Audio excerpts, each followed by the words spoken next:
Hello and welcome to this slightly delayed Painters Motivating Painters review video. We normally do this on the first Sunday of the month, but we were a bit pushed back because that happened to be the first day of the month and probably the last nice day of summer over here. So, uh, not to matter. We still got a lot of really lovely entries into our Facebook group event for the month, and we're going to give people some constructive feedback to try and help them take the next step on their painting journey, which is what we're all about. So first up, we got Fabrizio Ferrara. What a name! Doing a Great name. first large scale piece. It's like a 75 millimeter Teutonic Knight or something, uh, and just looking to do, picking up a notch on this. So I really like how he is very like haggard looking and worn out. Like he looks like his robes and his gear has been well worn. He's like a crusader, like he's been marching for days. Uh, and then he's very, very pale, which I wasn't sure whether you were going for like, because he's got this like cut here. I wasn't sure whether the idea is that like he's like lost a load of blood and he's super pale, or if you were going for like he's just very worn out. If you're going for like just a tired look, you could still have more like purple and red in the eyes and like the tip of the nose and things. If it's the idea that he has this like injury and his blood is like drained out of him, then it's pretty much perfect, I would say. But usually you won't get like people don't go that pale just from that they'd have color in certain areas of their face and hands still. Then as well, yeah, the blood. If it is blood, see, that's the thing is that it does look like blood, but it's very very red. And like if you're wearing a black robe, blood would just soak into it and make it darker. It wouldn't really look like it looks like give it a red tint, but that's about it. So it looks a little bit like it might be like a symbol, like a cross in red on his chest, but I don't think that's what it is. Um, so what you could do if it's an injury there, it's right over his heart as well, which has this kind of whole martyr thing going on. But you could have like little drips of blood, like on his hands or like where he's like touched at, or like other places to show us that he's bleeding from there. I think that'd be a good shout to kind of because you wouldn't just like leave this wound in your chest and do nothing with it. Um, I was saying I like the dust on the base and the dirt on the robes. I think you could have a bit more in the chainmail. A friend of mine has a suit of chainmail, and it's like incredibly annoying to maintain because it's got all those links and they like rust like really easily. So just like getting some like pigment powder and pressing it in between all the links because it rubs off on the outside, but it still has this kind of uh, brownish tint generally in the kind of crevices. If you look at real chainmail, I find. Uh, and it would be kind of cool. I like your pint of Guinness shield, the way it's just like black and red, white in the top and black in there. I don't know if that's like a particular order of knights you were going for, like if that's their heraldry. But it would be cool if it's not meant to be a historical thing, to have something in the middle, like a big harp, or whatever you would like in the center of the shield with the damage going through it. Just because it is a 75 millimeter scale model, and it gives you it's quite a large canvas for you to practice your freehand, and gives you a chance to do something fairly detailed, which you wouldn't be able to do on like a 28 millimeter scale guy's shield.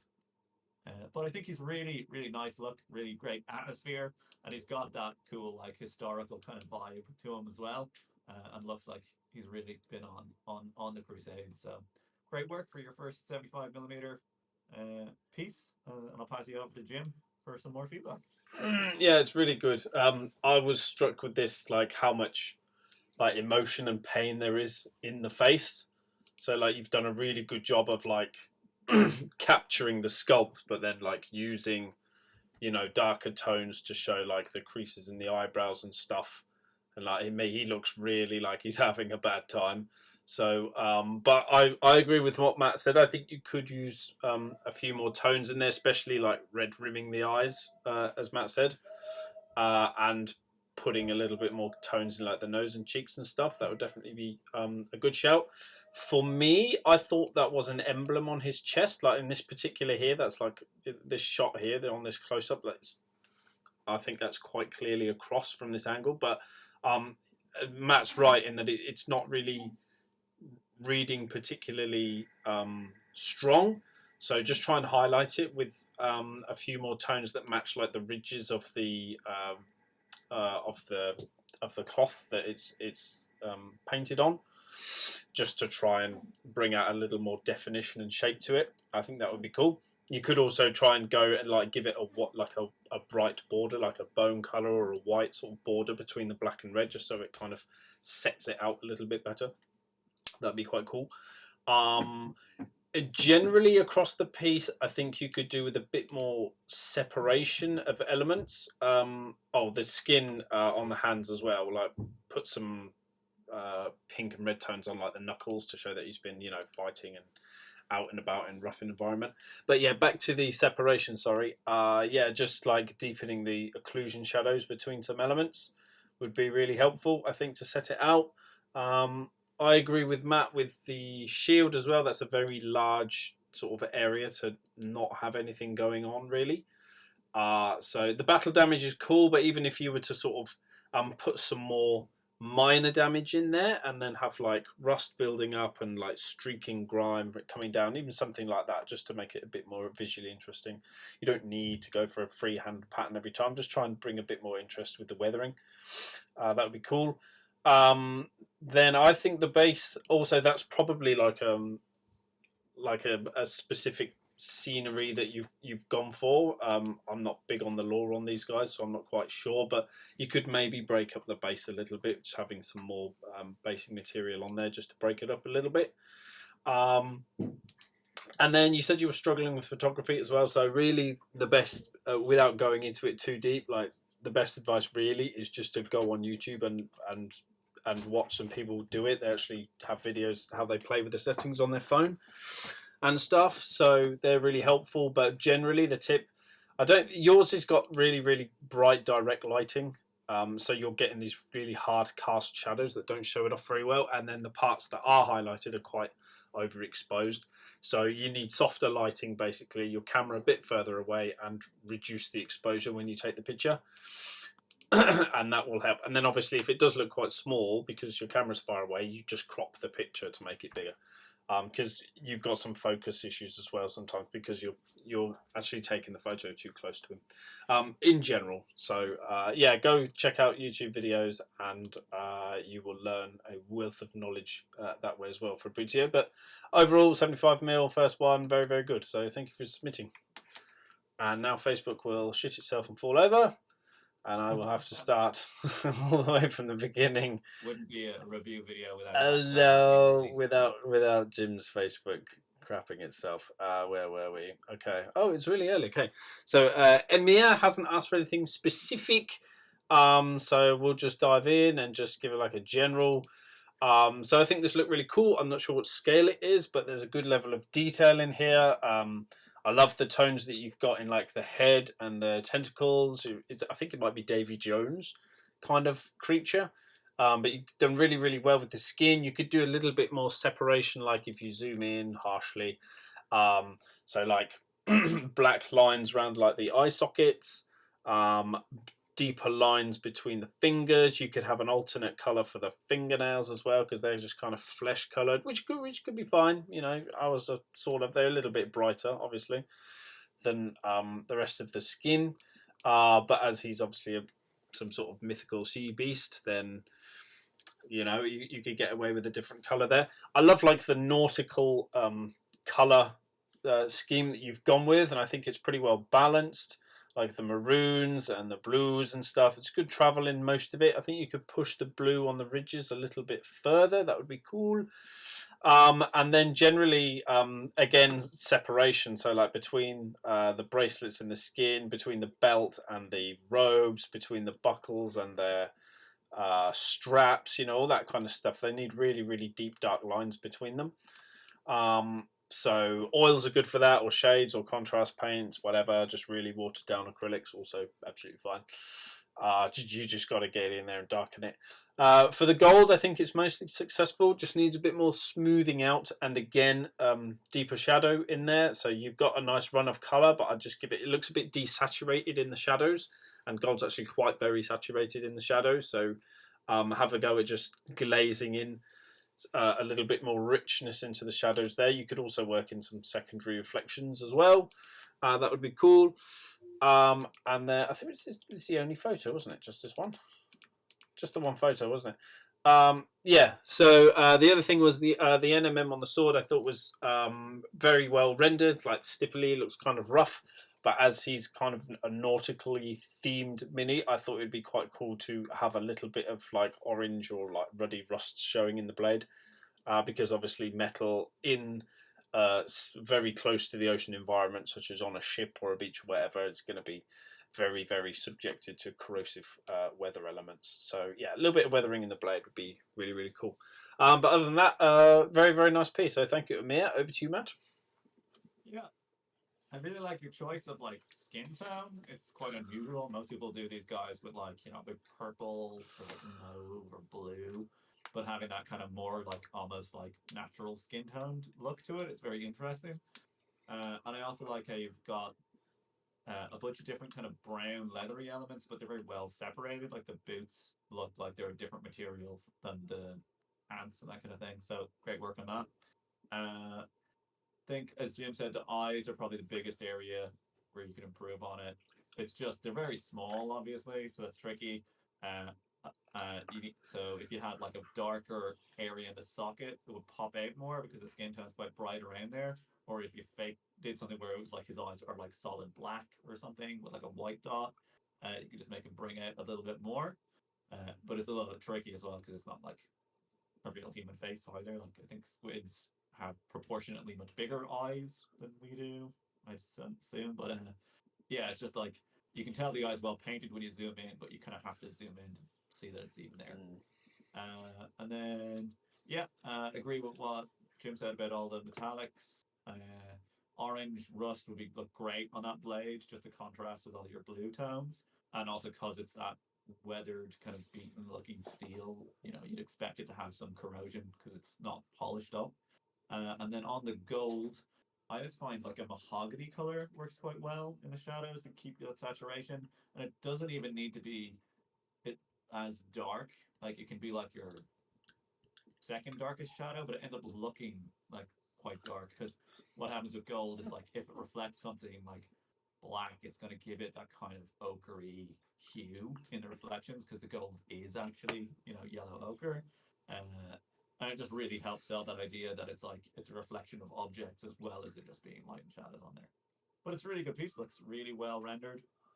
Uh, all details called out, and it's a cool theme. So great work on it. Hopefully that's helpful for you, Amir. We've got Big Mac Morker coming up next. There's been some sort of weird Facebook shenanigans again on here. So your pictures are gone, but our notes still exist. So we'll do our best to give you some feedback. Anyway, hopefully you'll see the video, and we'll figure out what the story is with your Facebook.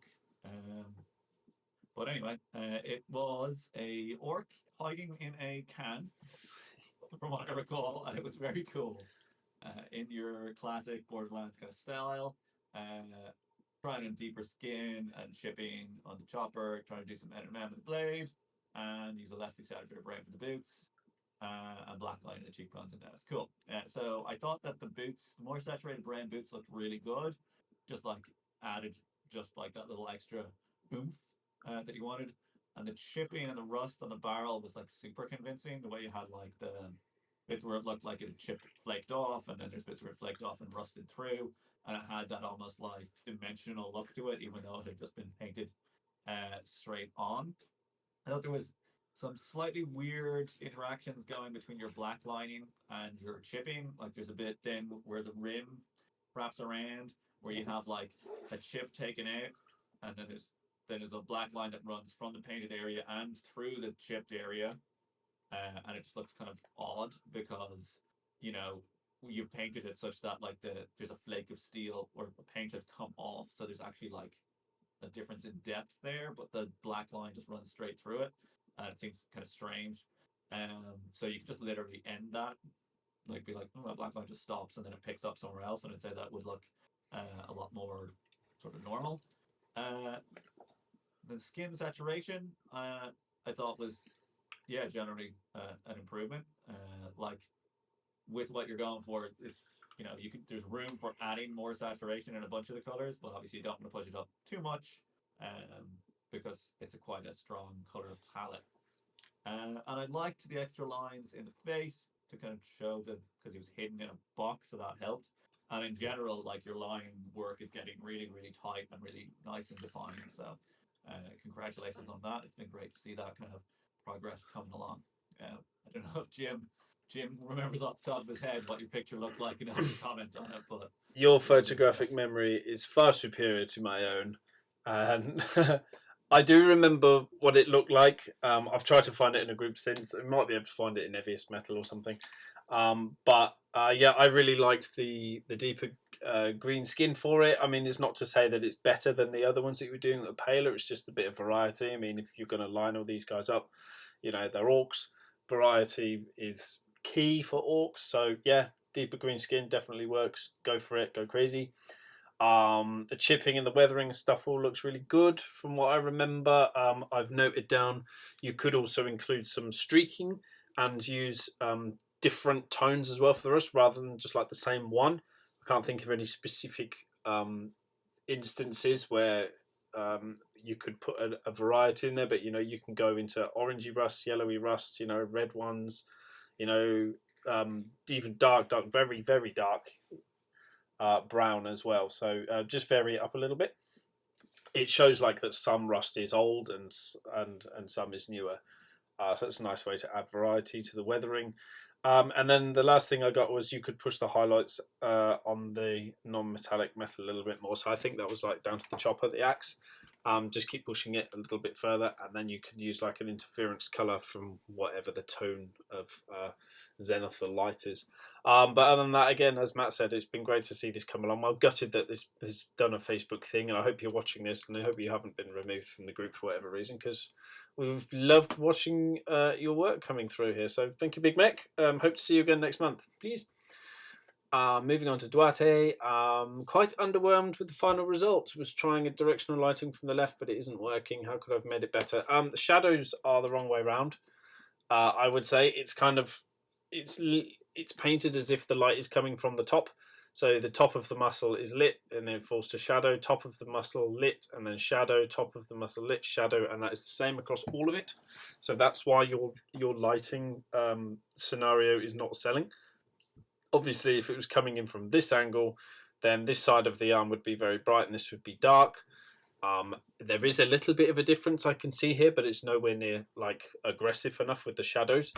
And all of the musculature is all highlighted top down, which is why it isn't working.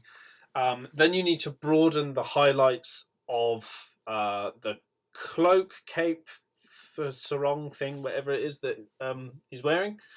So you need a lot more highlight color. This is like if you were to give yourself the 5 levels, 5 being the deepest shadow, 1 being the brightest highlight. Like most of this is 5, but then he is highlighted. Normally he's got a good run of contrast from 5 up to 2. You could definitely go further with the highlights, but like you haven't got the same level of highlighting across the 2 pieces. So that's where you're struggling, methinks. So I mean, it's a tricky thing. It would probably be for like, okay, this is a learning curve, and because you'll end up repainting the whole thing again. So I mean, you can see on this side of his face that is brighter than this side, but that would need to be an awful lot darker to really sell it. And then, like I said before, you've got to get the rest of the musculature highlighted from the correct side. But I actually really like the way that you've painted it anyway. So if I was going to do something to like restore some sort of faith of yours in this, I'd just repaint it as if it was just relit, top down. I don't think that would be much work. You've clearly got the skill set to do it. I would just highlight this as if the light was coming top down and go, okay, next piece, I'm going to try again. But to set this one straight, yeah, just reset it to a normal zenith lighting, because you've got some really interesting tones going on, like in the skin. It's very, very nicely blended. It's not as smooth as female skin needs to be, but you've definitely got the nice run of color and the right tones in it. So I think that's very cool. The next thing I had, I love how you've rendered the snake and like the damage that he's clearly causing. like the veins going yellow with the venom, and the skin becoming puckered and red. That's all very very cool. So I love that. I love what you did with the metals as well. I think it's NMM. I think, and it's always good if you're worried about it because it looks like real metal if you can't tell actually what it is. But I think it's non-metallic metal. If it is, outstanding work. If it's not, then lucky you. You fooled me. And then the last thing I had was for the hair, just like trying to pick out some strands to highlight it, and then also give it like a general the halo highlight, because obviously if you repaint it as if it's going to be lighting from top down to match the rest of the body, then it would have like a ring, like a highlight ring around here. And then obviously pick up the individual strands. But it's a cool looking bust, very very cool. I still think there's a lot to be happy with here. So yeah, I hope that's helpful, Duarte. Over to you, Matt. Yeah, I think it's like really awesome looking. To be honest with you, I love like that like really arrogant expression you've got, and like the incredibly chiseled musculature and like smooth skin tones really like adds to it, and the like multicolored hair where he's like better than you and he knows it or whatever. Got that kind of like Conan Sorcerer King vibe to him. Mm. And I think it's really like super well painted. I love the medals. I love the robe and like the skin and the hair. It's pretty much the entire piece. Uh, I do get what you're saying if you're trying to go for like a really hot, like strong directional lighting. Like it has directional lighting. It's just very subtle. So like normally when we think about directional lighting, it's going to be either character is in the dark and there's like one light source, so you'll have extremely dark shadows relative to that, or they're like outside in broad daylight and then the light is so bright that the shadows are relatively super dark. This guy looks kind of like he's in a room, like a white room, and the light source is more to his left, so it's like 20% more lit from that side, which is still a fine look. Like it's more interesting than just having it be like just general light from everywhere. But if you want to really practice your directional lighting, advice I got at a couple of different painting classes I went to was just like don't be subtle about it, like at all. Be like, it's a classic. Like, there's a reason people do like the fire and ice thing, where like one light is red and the other one is blue because it gives you like color contrast as well. And you have like a really really strong shot light, and then everything's going to be just like going to like 10% brightness on the far side. Um, yeah, and then as well, you can if you're doing that, you have to think about like cast shadows. So like around his face, it looks kind of like he's got deeper shadows on one side of his face. But what's going to happen is like the shadow of his nose is just going to like delete like this section of his face basically, or drop it down to like extremely dark. Um, and then you kind of have to take that into the whole piece, because I think one of the things that's like when we look at his face, we can definitely get that real feeling of that he's lit from kind of like I am now, like horizontally nearly. But then like his shoulder piece isn't, like it's lit much more generally. And I think maybe with this particular piece might have been a little bit easier if you had the light switched the other way around, because he's got all these dark robes on the side that's meant to be in shadow. Uh, and that kind of makes it tricky because you're trying to show like, oh, it's illuminated from over here, but then it's just disappearing to there, and then you've got the gold shoulder. Whereas if it was lit the other way around, you could have the skin would still be relatively bright because it's a paler color. But all that aside, like, it doesn't really matter. It's a really good looking piece. I'm sure you got a bit of like good practice in on doing that. And yeah, I just recommend next time maybe do like just like a head bust, go for that like Rembrandt lighting, and just really ham it up. Like just one light is like 10 times stronger than the other one. But he looks great. Like he looks really really good. So thanks for submitting. I hope that was helpful. I'm going to move up to Nathan Klein, man who likes dioramas, painting up this Warhammer spell thingy, and then realized decided to make it into a tribute to some film. It looks really cool. It's like a jewel. I like the way you've got this like hot versus cold thing going on, where like the unicorn is all like on the blue. Even the like terrain they're on, there's like the sea is blue, and then the white beach is like lit up orange under the bull.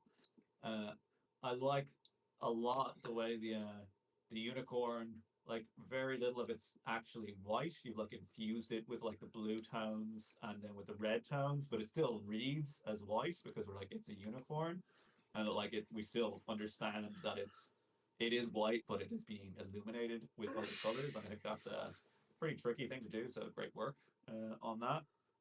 On the kind of more technical elements of it, I thought that the glow of the bull is kind of narrow for how long it is because you're expecting like light to extend equally in all directions, and like the way it goes down the beach towards the unicorn, like it's extending, I don't know, whatever distance that is, but it's only going kind of half that distance left and right. So like if it's that strong, it's kind of it should be more like a kind of a V shape, I suppose you could do, where it's half of the beach, like where it is, should be all illuminated in red on the furthest edge. All of that's like again, you could just fudge it. It depends on how you want to do it. Um, then the water looks pretty cool, but it also looks uh, like so if you're on the beach, the water where the that unicorn is standing isn't blue. It's like you can see through it. The water only really gets blue when it gets pretty deep, unless you're very high up. Like if you're looking at water from like a very steep angle, it will reflect blue. But if you're closer to it and looking down, you can see through it, and you can see the sand underneath. So it might be nice to have like you want to have some blue in it to sell it as water, but it might be nice and for the composition, but just like where it is like lapping up onto the beach, just to have it fade out to like you could even go into like a black or like whatever color, and then have the white caps on top of that. Just because this looks more like waves we'd see like further out in the sea, and you want to just have it show that like the water has thinned, like it's only going to be like this thick there, this deep. So it's just gonna you're gonna see through it. It's just gonna be wet sand with the foam on the top of it. And then yeah, I thought having the beach being white is like really really cool. Like as an idea for this, like it's unusual and it really lends itself to the way you've got your OSL going on. And the way you even have an actual physical drop off, like there's a shelf going down towards the beach, and then the water runs up it.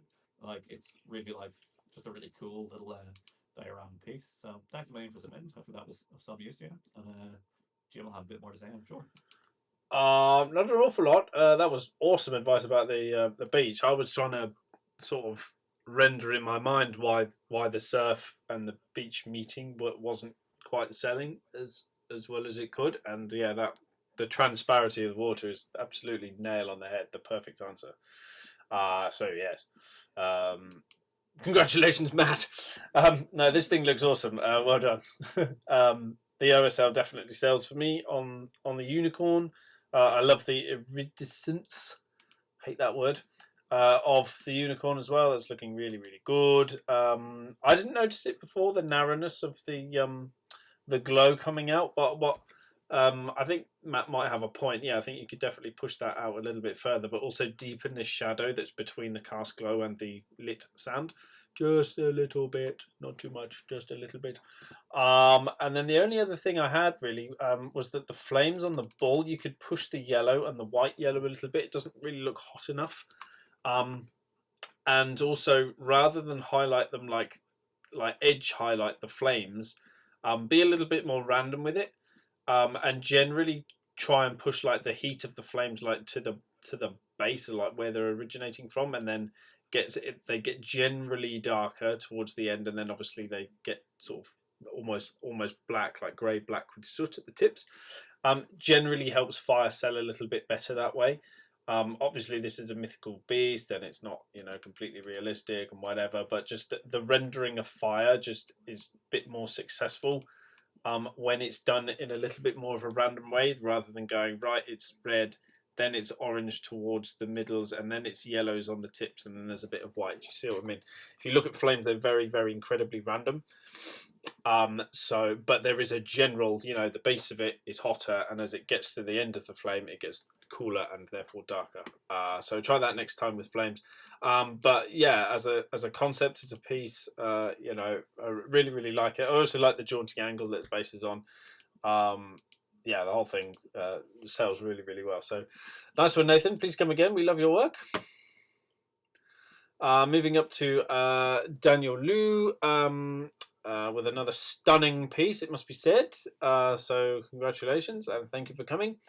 So done a bit of editing and reworking. So original artwork of the bust and the sunset backlighting from Arnu's new bust. So try to mix them together.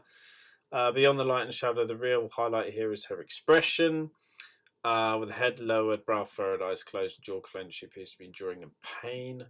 So to intensify the emotion, he's done a freehand tear running down the cheek. So yeah, and all that is absolutely beautiful. Very very nice. The emotion, the feeling is definitely caught. I like the way you've used the lighting as well to put those shadows in the on the face and the head as well. You can see it particularly from this side. So we were saying it a couple of posts ago about having like this deeper shadow on that side of the face, and I think you've rendered that really nicely. For the tear, I mean, this is being a little bit harsh, but you could go in there and just define it with darker lines in some places. I mean, it's clear that it is a tear, but I think you could just set it out a little bit stronger. This shadow on the neck for me is a little bit too stark. I think you could get away with smoothing that out some. I love the tones that you've put in the skin, though. Really, really interesting. Like this, like almost Mediterranean, like olive base to it. It's really, really strong. So that's fantastic. Love to see that. And then the rear of the model seems to be like brighter than the front. If you see what I mean, like I don't know if that's deliberate, that the lighting is, you know, more aggressive from the back, like she's lit over her shoulder, and the front of the model is, you know, in very very cold shadow. Interesting theory. No reason why not, of course. It adds to the sort of mood, I suppose. But yeah, that was just a weird thing. I don't normally see that happen on figures at all very much. I love the interference colors and like the reflections you've done in the NMM. That's really strong. The textures that are in the cape and the gloves also really really good. So yeah, not a lot of pushback on those. The only thing you could really do if you wanted to, and we all know you're more than capable of it, is doing like a one of your crazy Japanese freehands on this shawl that she's wearing. I'm not sure that's a Japanese sword, so but you know what I mean. That's just a very large area of not a lot going on other than the texture. But yeah, really, really strong, stunning piece. I love the what you've done with the armor on the front as well. I didn't mention that before. So the NMM, you know, reflections coming up in the right place, the subtle weathering, you know, the structure of the plates and stuff is all really beautifully rendered. So yeah, really, really well done. I haven't got much construction for you. I'm just gushing over it yet again. So yeah, thank you for sharing. Very, very nice, Daniel. Thank you, Matt. Yeah, I had to dig deep to try and find any kind of criticism here. To be honest with you, it's an It's amazing picky, piece. isn't I it? absolutely love that gold armor. It really reminds me of like for Magic the Gathering. They have a lot of this artwork for what is it? Ravnica. There's like the guild Orzhov. The art style. It's got that like shattered almost look to the reflections on it, and it really lends itself to this idea of like I can imagine her like in a cathedral and the lights like streaming in from behind her and she's like picking up this sword and thinking of like she has to go to avenge someone or whatever. So yeah, absolutely stunning work altogether. Love the reflection of the brooches. Love the way the sword blade is catching the light from behind her differently. It still has a cool reflection from the front, and the way you've got like a very clear like it gets much darker, but we've still got like pretty strong reflective highlights in the face to call out the details there. That like as if she's in like a room that has light bouncing back in it, but it's much cooler because it's hit off the stone and everything. It's very very effective altogether. I'd agree with Jim that like if there's anything like it's only from certain angles this like crease in here just looks a little bit too strong in terms of shadow. And if you think about it, you've got those like sinews in the back of her neck, and they don't have nearly the same kind of level of shadow, whereas it would be similar kind of tone I'd expect to see there if it's like a sunset and you've got the sky is like purple or whatever, creating that fill light for you. Um, I think the tier is very obviously effective and adds to the mood of the piece. So depending on how stylized, obviously you want it to be, if I wanted to be real nitpicky, I could say that if your face is going this way, the tear would probably fall down there, not down here. Most of the time, when people cry, it like collects here because that's where your tear duct is. It's common to draw people like crying out of here, but that only happens if your head's tilted that way. I'm not sure that matters though. Like, and I'm not sure it would sell as much if it was like rolling down like towards your nose. But yeah, if you could get like a reflective light there, just something to call it out so we can see it kind of from a distance. Uh, just like the tiniest dot on top of there. Like of whatever tone you've used in the sword blade, like it's just like captured the light in the room. But like it's a super stunning piece of work. Uh, you might like obviously this piece is it's got two kind of faces. If you wanted on the back where it's kind of lit up, it's a little bit, as Jim said, kind of uniform in tone.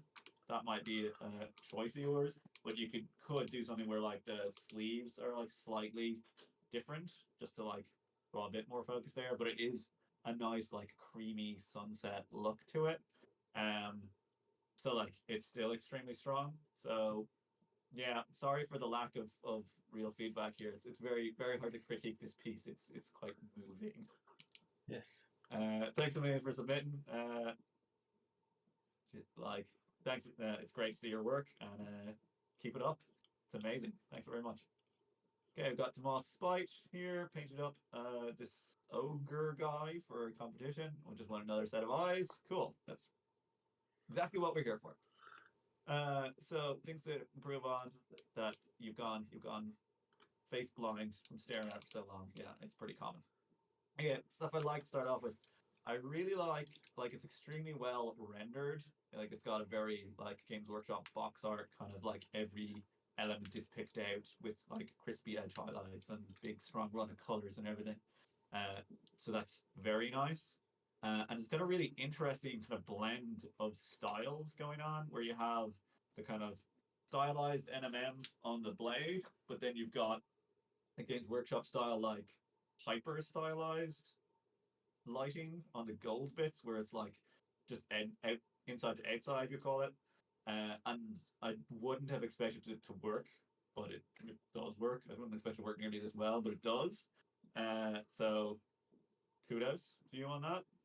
And like on the gun as well, we can kind of see there's more dimensional lighting, and then there's kind of traditional inside to outside as well, but it still kind of gels for the most part. One of the things that immediately jumped out to me was the beard is very big and grey and takes up a big chunk of the model, and it's kind of like ill-defined in terms of either its borders or just like its whole general mass. It's got like obviously a run of color to it, but it's like every bit of it goes from medium gray to light gray, if that makes sense. And it's quite similar to the colors you have in like the gut plate and things. So if you just had something to like, even if it was like darker in the middle, like you still had a bit of color here and then it had like whitish highlights around the edges, just to kind of define that space. Because it's also a weird shape to have a guy who has like a square beard. I don't know, whatever. It does look good, but it just compositionally seemed a little bit off to me. Um, then the gut. So yeah, so a bit of the sort of Games Workshop style NMM that isn't super working for me is this shoulder pad. It almost looks like crab carapace or something. I think it's just because it's such a large area and it doesn't go down. I don't know if you were going for like a polished gold material or if it's meant to be like some sort of like ceramic or like literally crab claws that have been made into armor because it's got that nautical theme going on as well.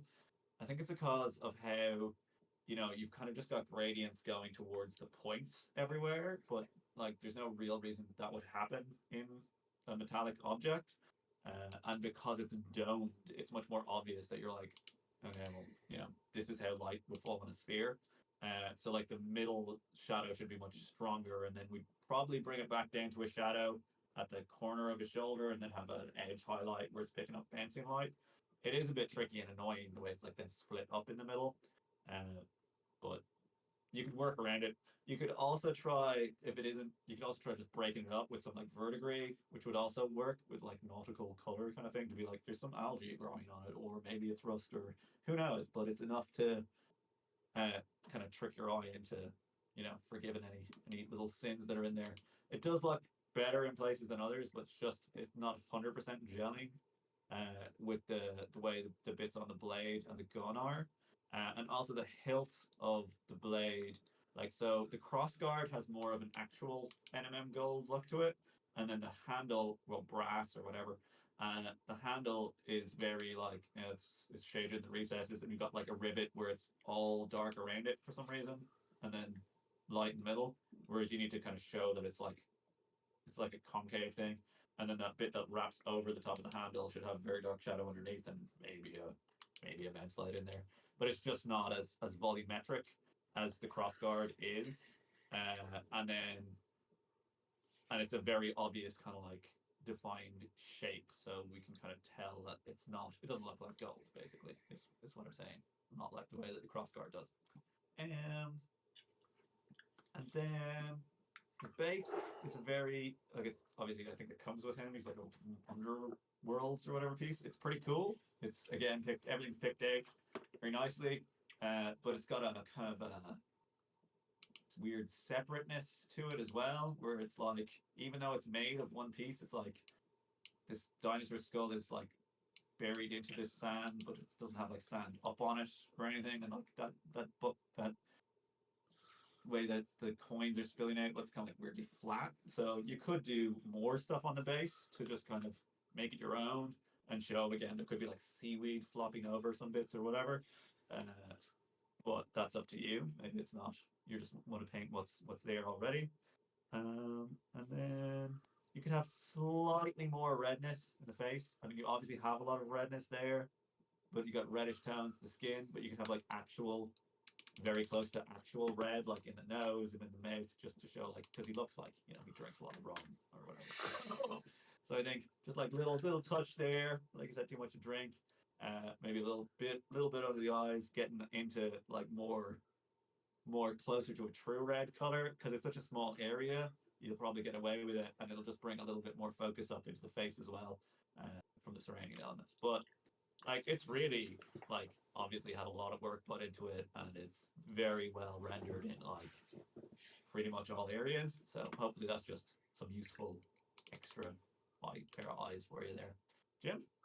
Yes, and Matt forgot to excuse himself for being so hypercritical, but you did say competition in your Yes. blurb, so that's why we're going to give you both barrels in it, Thomas. But I've got to start by saying well done because this is beautifully painted.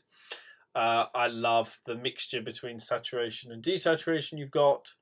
Everything's very nicely separated. The NMM blade looks gorgeous, very very nice. Big fan of that, and the highly subtle weathering that you've got in there. Didn't notice at first glance, but then like when you go, oh okay, it is actually got some weathering in there. It's really really nice and subtle. I love that. And the subtle verdigris that's going on in the gold or brass, whatever it is, very cool. So an awful lot of things that are very very strong with this.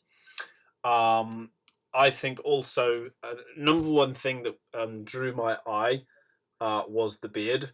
So I think you could push some darker tones into like the structure of it, like the folds where the. I mean, it's not a brilliantly sculpted beard, to be honest, because it's just a weird shape. It's like the Games Workshop fur. It's just awful. There's very little you can do to make it look cool. So you are limited by that, but I think you could still force some more shadow into the folds of it to give it a little bit more structure. I think that would help greatly. What else did I have? You could have a little more travel in the browns, perhaps. You've got this lovely tone, like where it's worn out and scratched, and you've got sort of the texture coming out. But like the belt's a really good example of this. Like it goes from textured to like really deep dark a little bit too quick. I think you need to sort of broaden that transition a little bit. That goes for the cape as well. It's better on this sleeve here. And I get that you want to sort of differentiate between the leather coat and the leather strap that's holding his booty chest over his back. And like, I love how you've put like extra stress and like brightening of this leather here. So you've got like the concepts down. I just think in some areas you could just push it a little bit further to bring it more in line with like the normal highlight that the leather will give you, because it's obviously a very dark coat, but also keeping that texture in there alive as well. So yeah, a tricky thing to render, but again, for a competition piece, this is how fussy you have to be. What else did I have? Yeah, individual I don't think I mentioned individual strands in the beard as well, if possible. I mean, he looks like he's what, 32 mil or something. So, but again, that's the sort of thing you've got to push it to. But I love the way you've separated everything. Like I say, like the nautical color scheme as well, really, really super. And yeah, I also agree with Matt, a little bit more like settling in of like the elements onto the base. Okay, it was sculpted that way and it comes with it, but you know, you can always go a little bit further, just settling things down, make it look even more awesome. But like, really, really strong overall. So well done, Thomas, and good luck for your competition as well. Let us know how you get on. Squiggies from Stephen Banks. Yes, we love squigs. Exploration of red this month. Tried to get vibrant red with good contrast. Added pink to the goblins after previous feedback in skins. Why does this sound so familiar? We reviewed this last month, didn't we? This exact same model, but in different colours. Went for a swampy base, and as always, clean transitions. All comments and feedback welcome. So let's start with the red first. So going for good contrast. Yes, it's pretty good. You could go further though. So you've gone into like the orange spectrum, and it sort of seems like you've got up to around about Troll Slayer, maybe a bit of Fire Dragon Bright sort of colours. So there's probably 2 more tones that you could go up on the red. And you could probably go down a shade as well in like the extreme shadows. So just push those highlights a little bit more, and don't worry about it. It will look a bit garish and weird, but then you glaze over it again with a very, very, very thin red, and that should bring it all back in line. So I reckon you're about 70-75% of the way there on the red. So keep pushing that. Like some areas are better. Like there's a really high highlight here around this bone. Like that's where all of the rest of the high highlights need to be, really. Gobby skins do look better, yes. Like a little bit of pink in the ears and the nose. That's nice. You could keep the saturation even higher though, and put it on their knuckles as well. Like he's holding on for dear life here, man. Like you're gonna get seriously white knuckles from holding on to there. So, and again, it's a stylistic thing. So yeah, push that color into the elbow joints, knuckles as well, like soles of the feet. Can't really tell, but yeah, soles of the feet as well. For me, on these squeeze, like the lips are like really pink, man. They're like really standout pink. So if that's a deliberate choice, okay, cool. I suppose can't argue with it. But for I think they should generally be a little bit more gnarly. And subtle, like desaturated in tone, like that's very, for want of a better word, girly, like Barbie pink, which I think is a bit much for a squeaky mouth. Also, staying in the squeaky mouth, I think you could bring a little bit of like plaque into the teeth, like at the top, just like brown tones. Skeleton Horde contrast paint's a good one for that. It blends very, very nicely. It's very transparent, smooth, so you can build it up. So like a couple of layers. Getting closer and closer to the tip, and you get a nice run of colour. The metals look really cool on this guy. You've got lovely shadows, lovely highlights on them. So I didn't have much pushback on the metals. I thought they looked really, really good.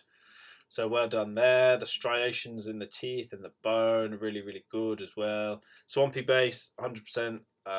Definitely sells. I love the little faces on the little shrooms down there as well. That's really good. Let's see what else I had. The black cloaks could use some broader highlights was the last thing that I had. So yeah, that's kind of black, and then you've edge highlighted it with one pass of grey. or a very grey blue. I'm not quite sure. Yeah, so we always say with black, we want you can highlight it, like 50% of it can be highlighted into what if you want to go like the blue spectrum, or you could go the green spectrum or the purple spectrum to get it up. But as long as 50% of it is black, then it will still read as black, and yours is, you know, at least 80% black. So it's just too dark. It doesn't have enough of a color on it. So don't be scared to highlight it. Use dry brushing on these guys. That'd be really cool. And then you can like glaze back in to smooth it out, and obviously then come in with a fine brush to pick the extreme edge highlights out. But yeah, don't be afraid to push the black a little bit further. It will still read as black. And if all those fails, Black Legion contrast paint, and that will fix everything very, very quickly. So yeah, these look really, really fun. I love what you did with the eyes as well, like the yellow, and that look like it's maniacal kind of pupil in them. So I think you did really, really well there as well. So yeah, great squiggies. Thank you, Stephen. Over to you, Matt. Yep. Eyes look cool. Base definitely works. I love how much like stuff there is, and it's all smooshed together like a real like natural environment would be. Doesn't look like deliberate at all. Uh, Definitely nice run to the red. Could go a little further, as Jim said. You can get away with like, especially with something this big. Like you can have like white or near white, like ice yellow, whatever highlights on your red, as long as it's like real small areas, like little dots, like in around the face.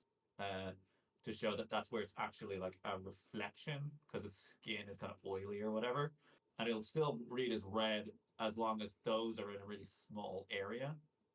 Uh, yeah, I think the lips are quite with this model. It's weird that it's sculpted with like lips that go the whole way around because like when you make that face, your lips get like super thin and you don't have like lip skin on these sides, so it's just a little awkward. I find. Like, I think when I did this, I tried to just make it like the bottom lip is there, but the rest is just disappeared. Just because it looks a bit too much like a clown face or whatever. But that's partially to do with like the way it's sculpted. Like it is sculpted as having lips that wrap the whole way around, whereas like you don't really have like that tissue visible in the side of your mouth. So that's not really on you. If you want to look at how saturated you can go on that goblin skin, look up Serpentarium, like Serpentarium goblin, and there's like a tutorial, one of the classic 90s style tutorials of like step one, do this, step two, do this, and then you have this amazing painted model because there was a million in between steps. But like they just paint it where it's like the green goes up to like electric yellow and down to purple, and he's got like magenta on his nose. So like you can have a lot of saturation in there. It's just tricky to get it because you're using complementary colors. So like the purple will just go to brown when you mix it with the green, but you have to be like careful about the way you layer the colors and how they interact on the model. But look up Serpentarium Goblin, and you'll see like just how bright you can go, and it's like one of the best looking goblins I've ever seen. To be honest with you, so it's just nice to look at.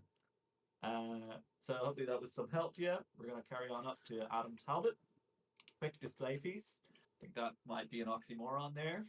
The display piece usually takes a lot of time, but depends. I mean, if you just want to go up somewhere on your own shelf, if you're happy with it, you're happy with it.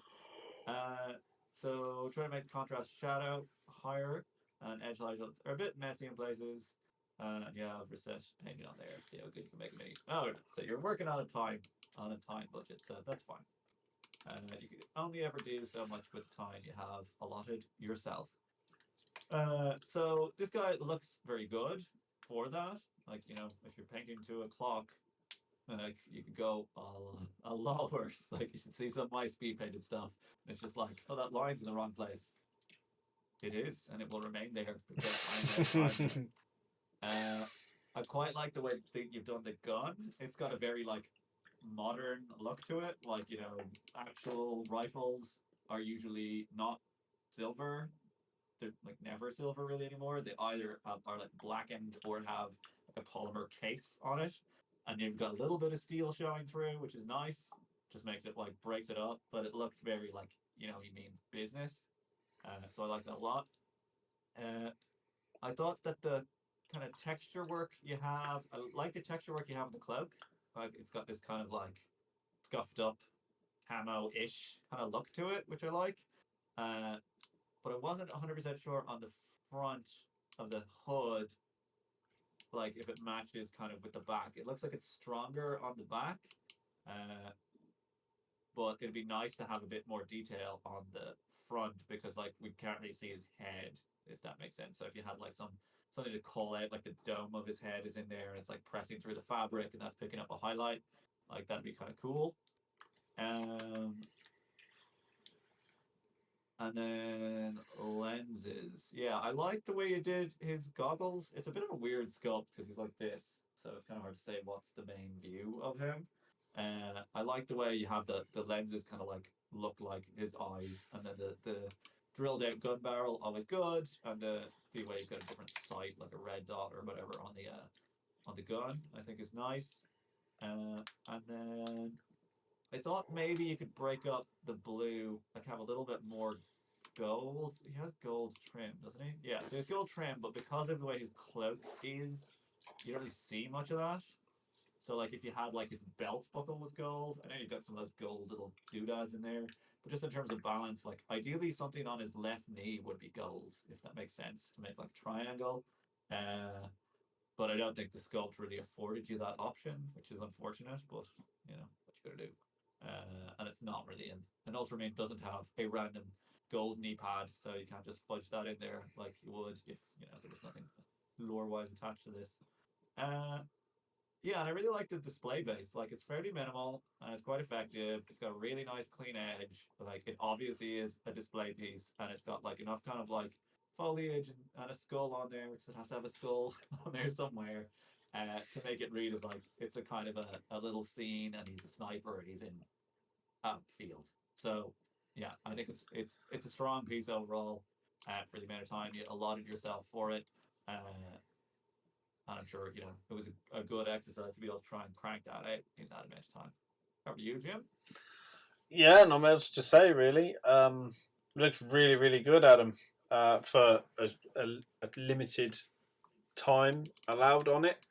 The lighting, you know, you've done the important things really well. Like the lighting on the armor is key. It's like the main part of the figure, really, because the face is kind of concealed behind the weapon, behind a hood, behind goggles and stuff. So you know, the next thing you spent a good amount of time on is the weapon, and that's rendered really beautifully as well. So that's good.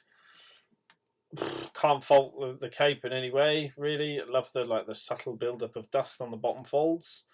It's really, really good, and like the contrast on like the power pack armor again, really, really strong, even on the back of it. So not a lot of fault to find, really, to be honest. I mean, rare, really, really great stuff. I don't know what if you were going to spend another half an hour in it. I mean, you've even gone in with like the crazy like purity seal text on the scroll as well, and nailed it. So, yeah, you could maybe to break up the armor, you could do like a white or a grey knee pad, or you could do put a transfer on it, an ultramarine logo or something.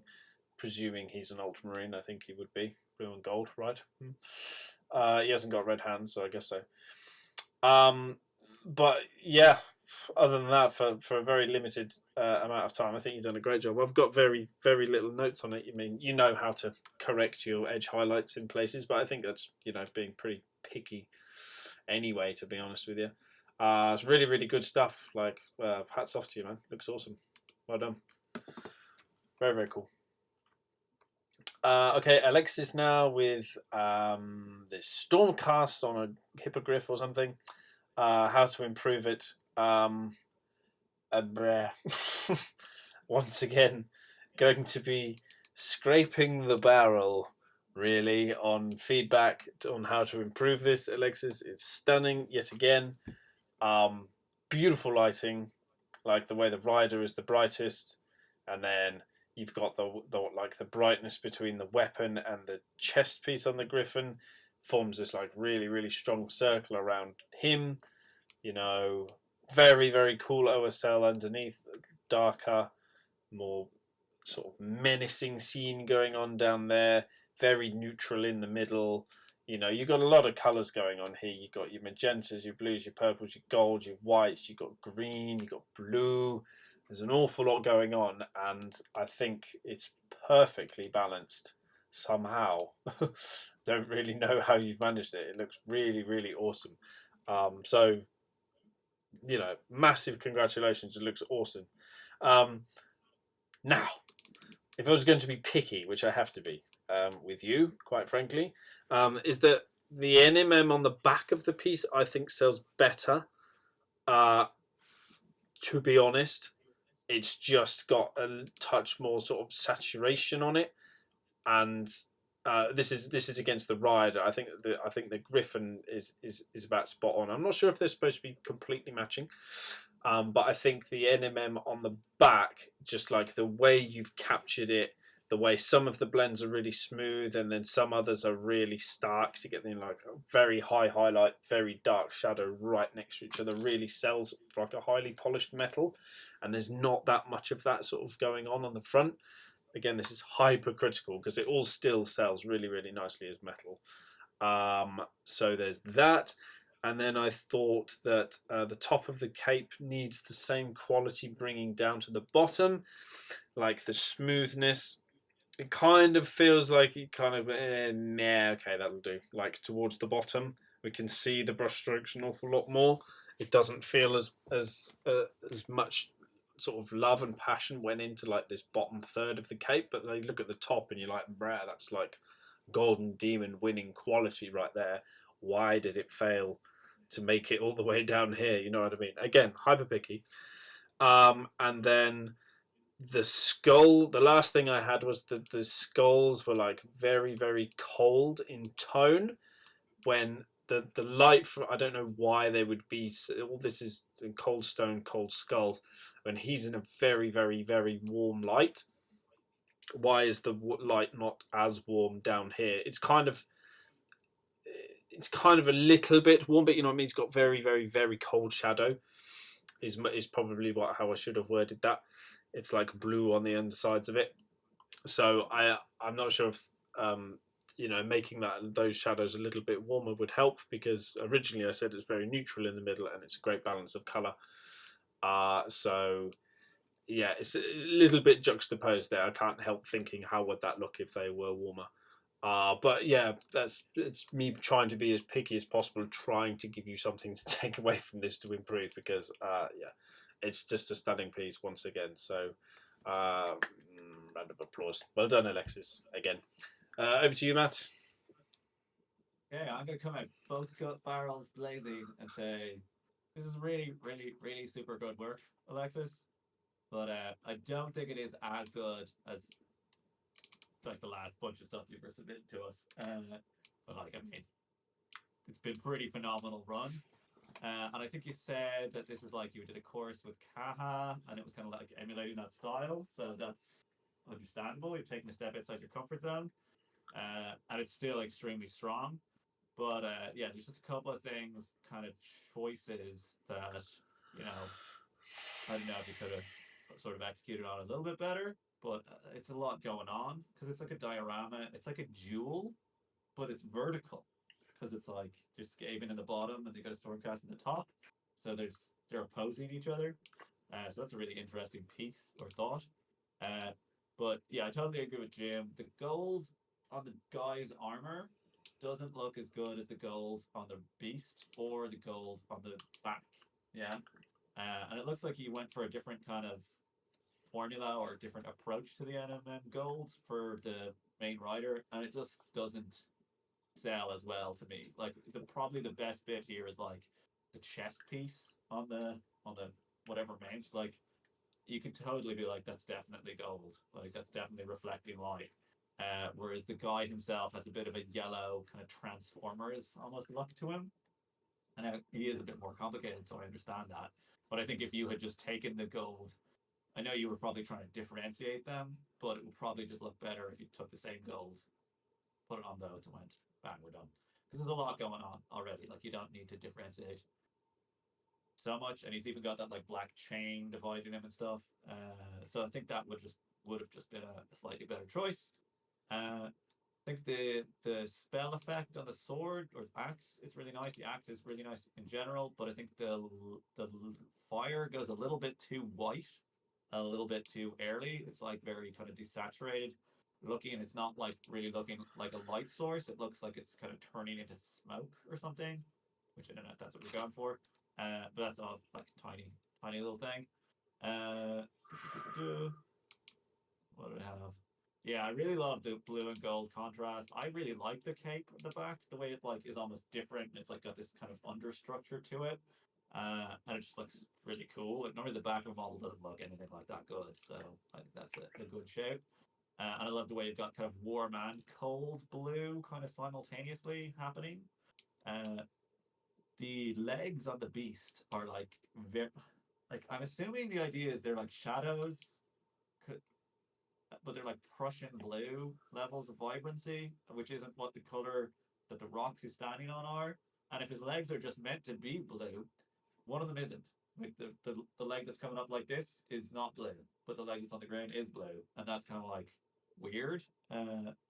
Like for it to be a lighting effect, it's kind of very strong, and I think stylistically you're nearly getting away with it, but the like stone he's on is kind of like throwing things a little bit because as Jim said, it's very like the stone looks like the same material as the skulls, and again, it's not really clear like if it's meant to be like a blue fill light, like it's a dark blue light shining on this guy's legs. Like you're not going to have pale blue white stones underneath him, and then even this like statue head thingy, which is usually done as kind of metal on the base, is like done as stone or bone or whatever.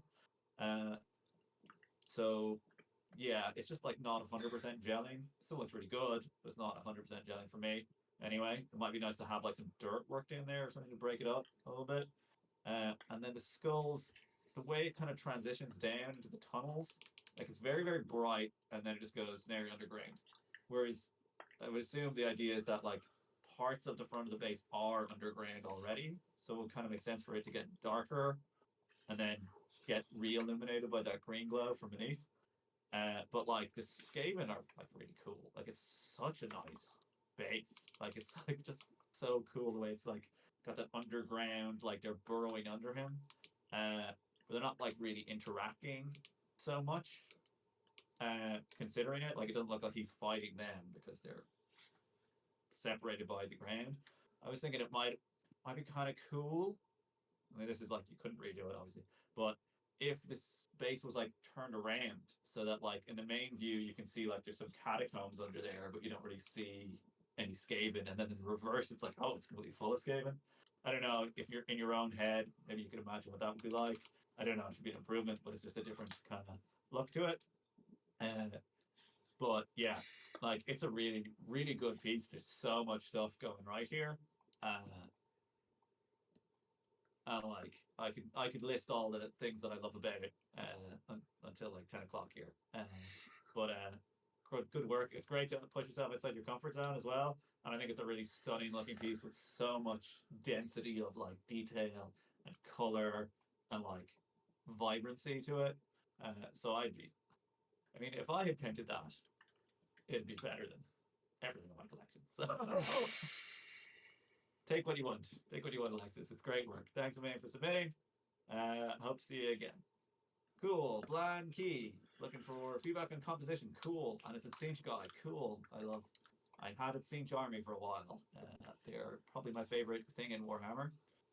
Um, trying to avoid overwhelming color. Always an issue with the Lord of Change. He loves everything to be pink and purple and blue and green. Maybe orange. Maybe yellow. We'll see. Trying to get that pink, purple, blue, green fade and painting yourself into a corner to balance it. Yeah, it's a struggle. It's a real thing.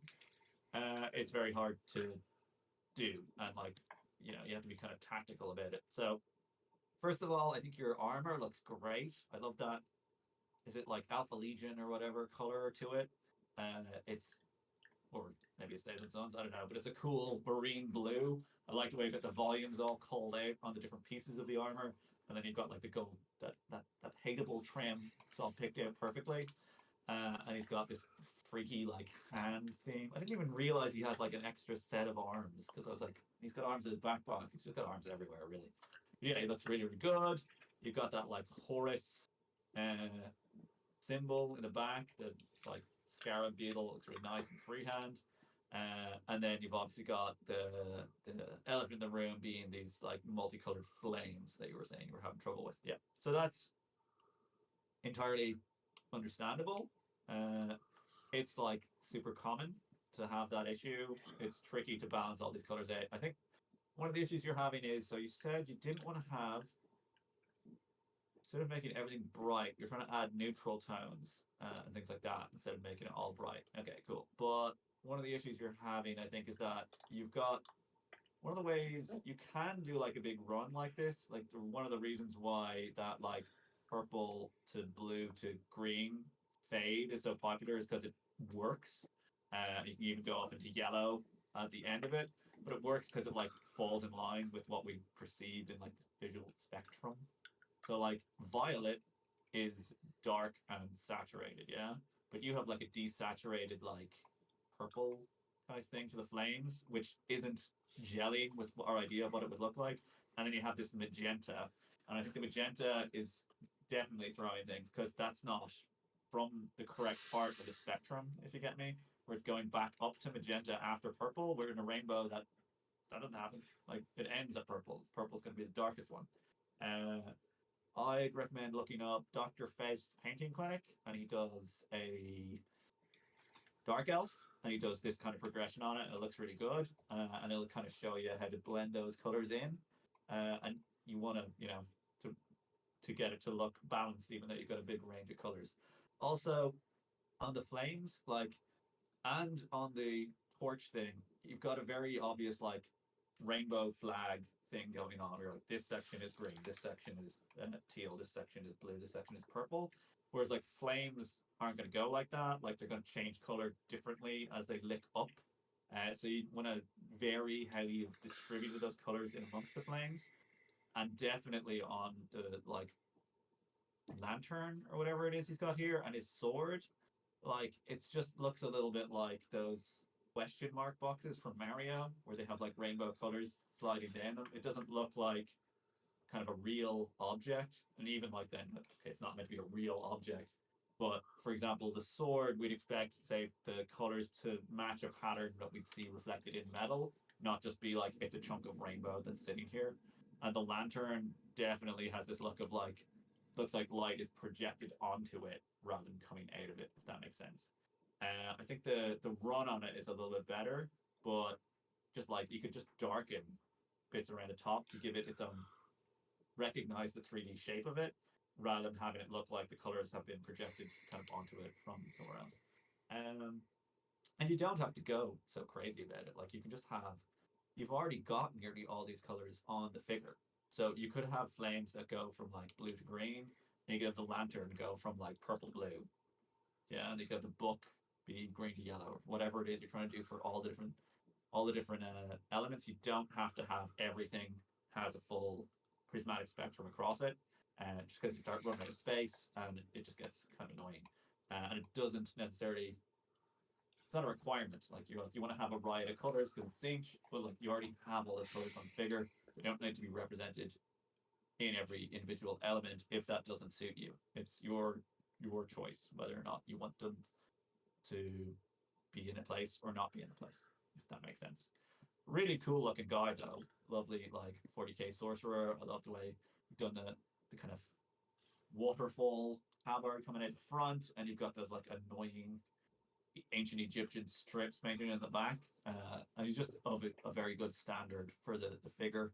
Like the central parts of the figure all look really, really good. So thanks a million for submitting. Hopefully that was of some help to you. And Jim, I'm sure we'll have a little bit more to say too. Yeah, the armor looks the best for me. Like I love the it's almost like cell shaded style. And then obviously you got the sort of rougher texture for the fabrics. I think that's really cool. Um, yeah, a lot of color, as Matt says, and to be honest, I don't see why certain elements need to be as vibrantly coloured as they are. So the two things that stand out for me on this are these straps that are on the front. I'm not sure what texture that could be. You could paint that as leather. You could paint it as like what's it called? The fabric that the Egyptians write on, papyrus, I think it's called. Basically parchment type color, just neutral. Non-offensive, but it breaks it up because, as everyone has said already, there's an awful lot of very saturated color here, so it's a bit difficult for the eye to kind of settle anywhere. And as Matt said, it was like, not everything has to be this this run of color, wizardry, this fire of that you've got here. This run, I mean, it's cool. I think it looks great, and include it on every one of the models, sure, but maybe just pick one. I'd probably go with the staff. Have that as just like a regular, or that could just be like green, just like this ethereal little soul lantern thing that's giving off a green glow. That'd be cool. I'd reset that to brown. Papyrus parchment kind of colours there. Sword, just regular sword. Regular blade, maybe with a bit of glow coming off of it, something like that. But yeah, in general, I think it's like paint-wise, it's really well executed. The contrast is good, the separation's good. There's an awful lot of things that are very right about it, very right, and I really like it. Just try and get some neutral tones in there, just to sort of break it up, because if you've very clever paint, I think it's Richard Gray once said, if you highlight everything, then you've highlighted nothing. And I feel that the same thing goes for like bright, bold colours. If they're absolutely everywhere, all over the piece, then you're not going to focus on where the attention really matters.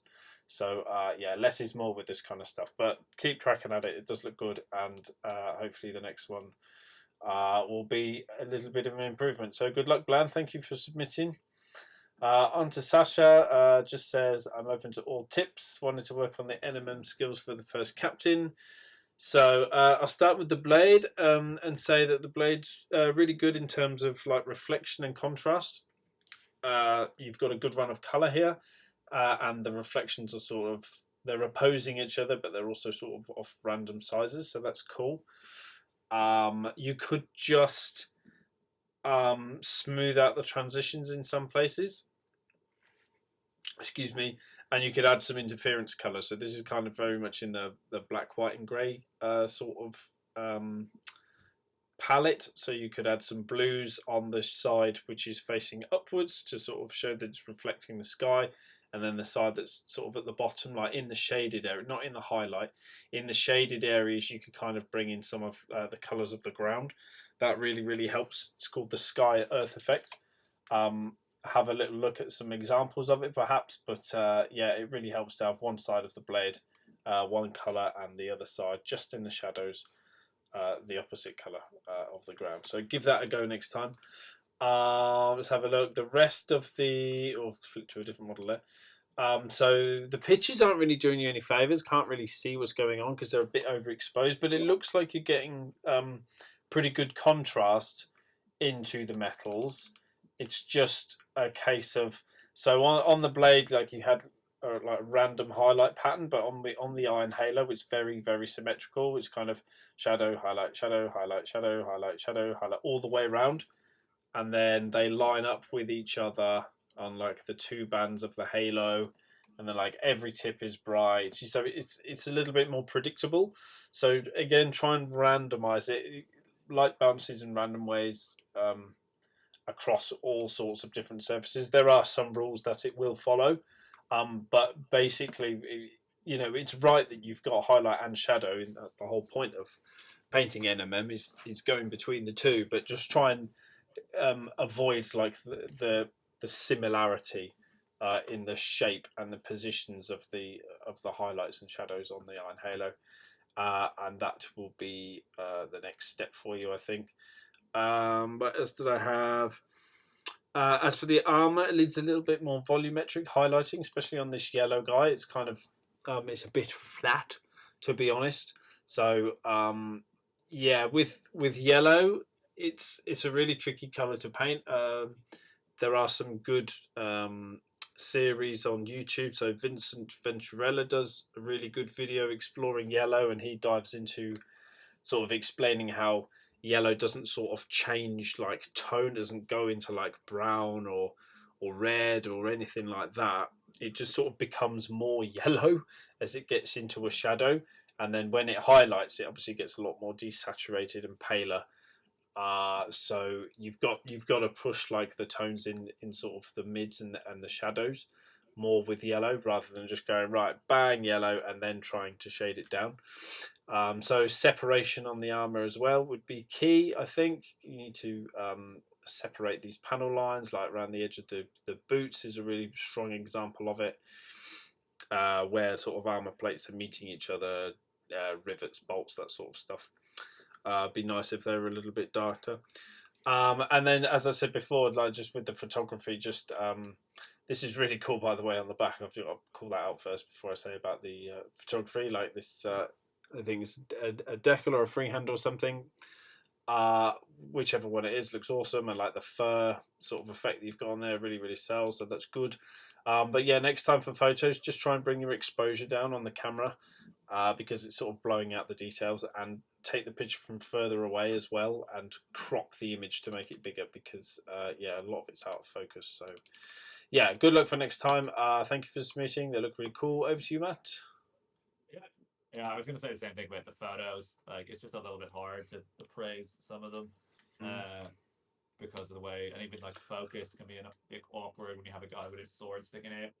If you take the picture from further back, that'll deal with that because basically the focal length is relatively longer. I don't know, whatever. Depth of field, that's what it's called. So like if you take the picture from further away, more of the figure will be in focus. If you're up close, you'll get like a real sharp focus here, but anything that's like this close to the camera will then be out of focus. Um yeah, I actually quite like the way the red guy's sword looks. It looks almost like crystalline because it's got such dark shadows. It's almost like the light's passing through it. And yeah, I agree with Jim on the Iron Halo. Uh, it doesn't look wrong. It just looks like it's being lit kind of from all angles, like as if it was like in a studio. They put a light here, they put a light here, they put a light here. Whereas if you just had a top-down light, it would be like, okay, it's lit over here, and then these horizontal spikes are lit on the top, and then it'll be like much darker in other places. I'd look at Richard Gray. Richard Gray is one of the best painters in the world, and he does long videos on YouTube.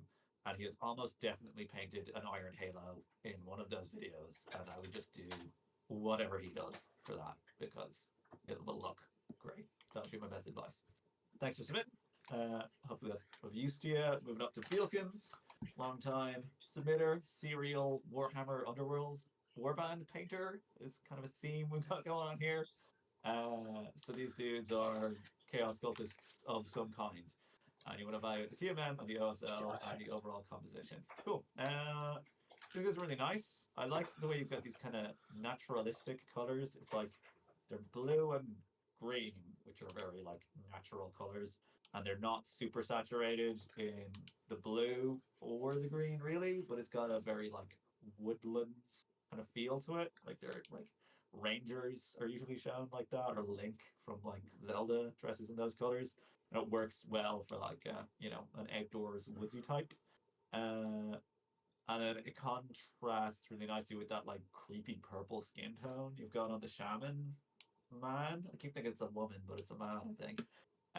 But like, cause the purple, even though it's only subtle, it's like complementary to the green, and it makes them look kind of like unnatural and possessed or whatever, which is I assume what you're going for. So that was quite a nice touch. The TMM I think is actually very strong. I love how like kind of battered and worn you've got all the especially the steel elements, like the weapons looking, and it looked like you got a bit more wear on the edges than on other surfaces. Some of them, like I'm not sure that like the haft of this spear needed to be like in a like a lead belcher or whatever, or maybe it's just like a shiny gray. But I just think like you know, a lot of the time it's easier to when you like it's hard to do a big flat surface like that in anything, but like doing it in wood would probably be a bit easier because you're not trying to with TMM you're trying to control its natural reflectivity, and when you have a big long rod, it's like it's going to reflect light the way it wants to reflect the light with it, unless you do a lot of overpainting on it. The glowing eyes, I don't think are as successful, really. You've got this kind of issue where it's all illuminated right here, and you're like, okay, well, if the light eye is glowing, like bone is in the way, can't get light up here, can't really get light over here. You get light on the inside of your nose and like here, and that's about it. And it's also quite a like it's like this kind of auburn orangey color, but their eyes are very white. So you kind of did the right thing of being like it has to be the brightest color, but it doesn't have any of the hue that the light has. So like I just assumed it was like war paint. Like and I thought like, they painted their eyes like that. They've got like white eyes and it's meant to look like fire. And I think it looks good, but it doesn't look like their eyes are glowing. And even like the guy with the kind of predator mask would be the one who's kind of like the ideal candidate for it. But it's still got that issue where it's like, well, his face is pretty bright, and then you've got the light in the right places, but it's so sudden. It just looks like he's painted here orange. Whereas really, like, to be honest with you, glowing eyes at this scale are like very hard to pull off unless you're doing it like it's nighttime, which obviously is not the scheme that you're going for. So I think it looks good as kind of like fire themed kind of war painty kind of thing. And if you're going for OSL, I'd say tone down, like can't have the light wrap around back to here, and try and make sure that they've got it's like a dark piece because glowing, like if it's just a little glow here, it's not going to illuminate very much. And in the light of day, it's like holding a lighter up. You can see through the flames, like it doesn't even cast a shadow.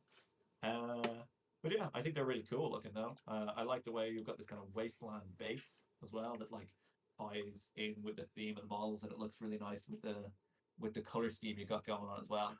So they're a cool looking warband by any metric, I feel. Jim? Yes, very much so. Again, especially at this scale, like beautiful contrast in it, run of colors, separated. They unify really, really well as a warband as well, despite being dressed, mostly pretty differently. Okay, they've all got the long furry cape type things, and um, green pants and stuff. But yeah, not a lot of pushback for it at this scale. I think I do agree with Matt. If you're going to do glowing eyes at this scale, you've got to keep it. You've got to pull it back to like literally just underneath this eyebrow, and on top of the cheekbone, like in the bag, if you like, of the eye underneath. You can't go above the eyebrow, and you can't go down onto the cheek. So dial that back a little bit next time. But like the tone that you've used, yeah, super. So like if we're gonna zoom in, like the glow would be literally that dark ring that you've got there. It would have to be just that, and then that would have to be a normal eyebrow color and normal skin tone, and a tiny little bit on top of this cheekbone, a tiny little bit. Have to be like probably about 75% smaller than the effect that you've got going on at the minute. Looks really good on the weapon though, so hats off to you there. That's cool.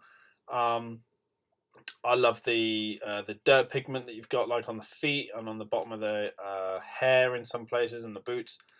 That all sells really, really well. That looks nice. Metals all banged up and scraped and not looked after, perfectly in keeping.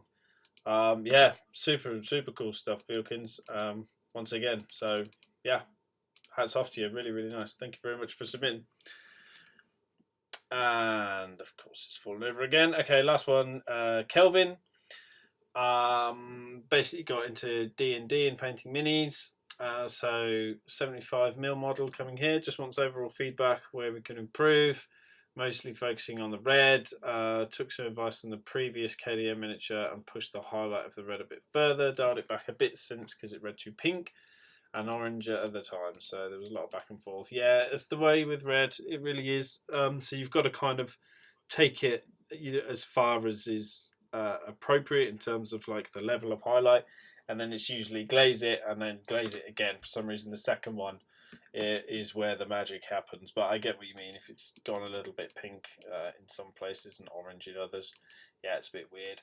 But I think you've done a pretty marvelous job. That's a very bold red, and you've you've got the contrast in by working the shadows, I think.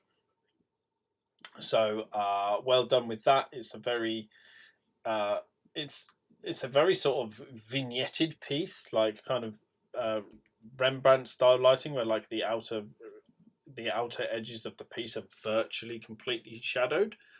And I really like that. It brings all the attention here because, to be honest, there's not much going down. A couple of ornaments on the feet, and sorry, a couple of ornaments on the base, the feet, and bottom of the robes. There's not much going on, and I think you've almost made it more interesting as a piece by leaving all of that in darkness.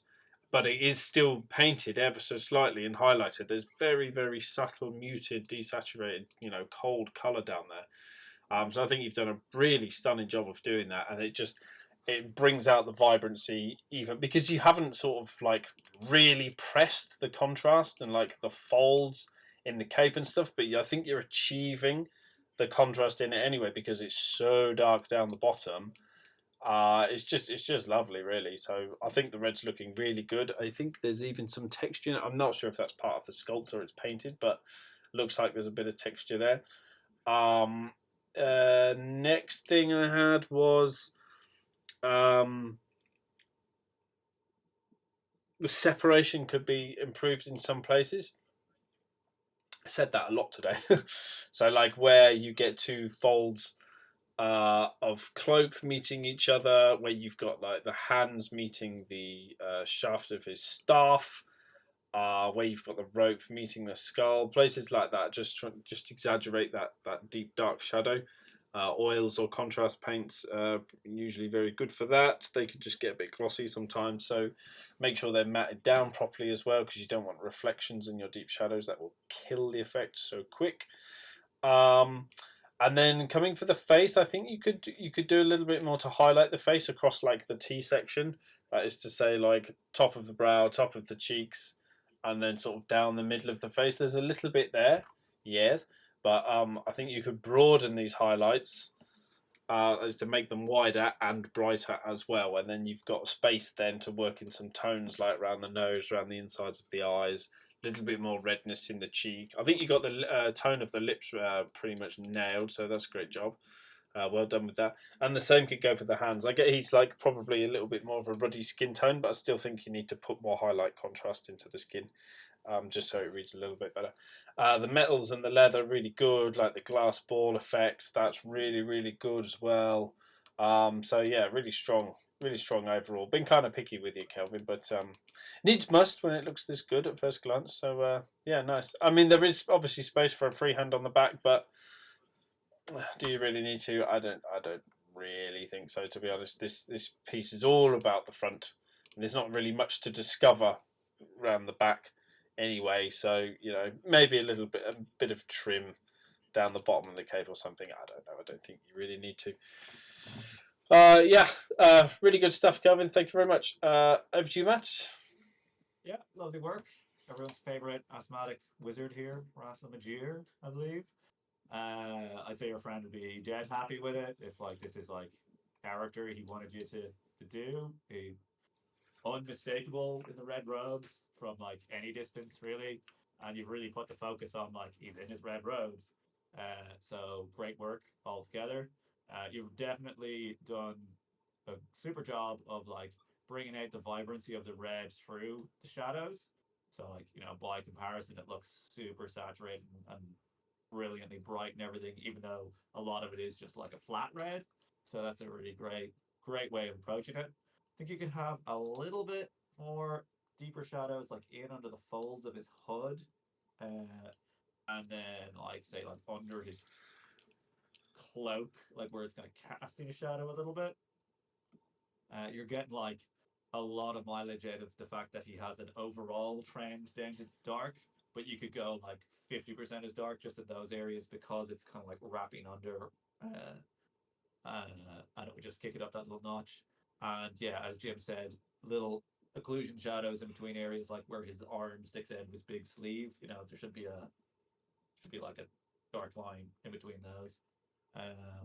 But looks super good. The staff, like literally, I had to like zoom in and be like, is this actually just a resin bead in here?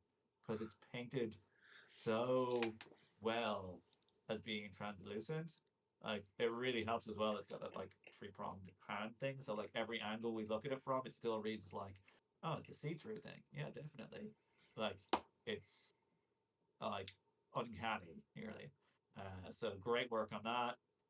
It's just a really, really strong piece overall. So I'm glad we were able to be of some assistance last month. Absolute pleasure to have your piece back on the channel, and hopefully that was of use to you. And we'll see you again in the future. So that takes us to the end of the month. If you want to submit your own mini, look us up on Facebook. Painters Motivating Painters event for September will be up as soon as I get around to putting it up, which will hopefully be quite soon after this video arrives on YouTube.